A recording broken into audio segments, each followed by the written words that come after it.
Luke, before we talk football, can we get to know you a little bit? I'm sure you've told this story, but your journey to Greenville, North Carolina. How did you end up here? To be honest, it was very lucky. Like back home in Pro Kick Australia, they set you up with schools that are looking for someone that has your type of abilities. And mine was more just my age. I wanted to get out a little bit quicker than some of the other guys. So as soon as Coach Houston called up and said that they needed a certain type of guy, and I'd already heard stories about him before, about the guy he had at JMU, Harry O'Kelly. So I knew him previously. And just that, knowing him beforehand, I didn't need any other looking into the place. I didn't have to come here. I was happy with everything I'd heard previously before I was getting recruited. So it was just a perfect fit. What sports did you play growing up before American football? If you know the sport, I played it. So I played tennis, cricket. Australian rules football was my main thing. I swam a little bit.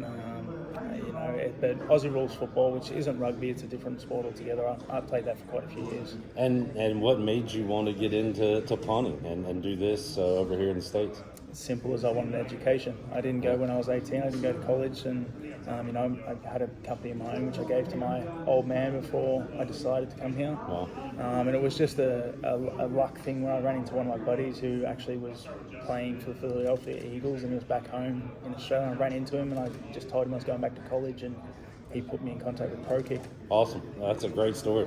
Luke, Coach Houston said a few moments ago that there's a role for you and John on this football team. What's that competition like? What's the camaraderie like between you and John Young? It's been an interesting one.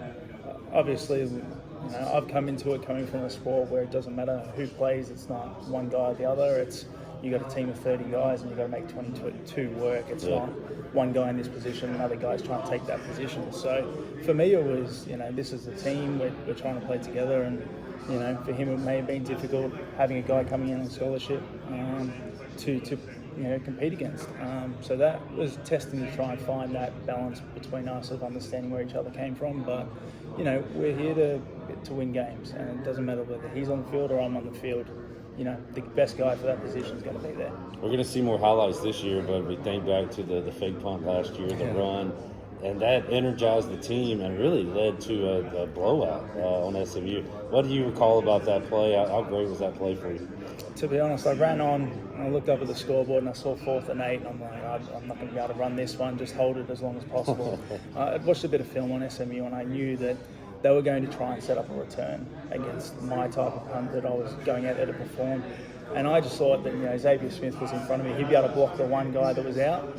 I took 3 steps and there was no one out there. So I thought, you know what, head down, let's go for it. If you don't make it, you're getting deported. So we made it, and you're still here. The rest is history. We'll see you next time. Luke, great to talk with you, man. Appreciate Enjoyed it. it.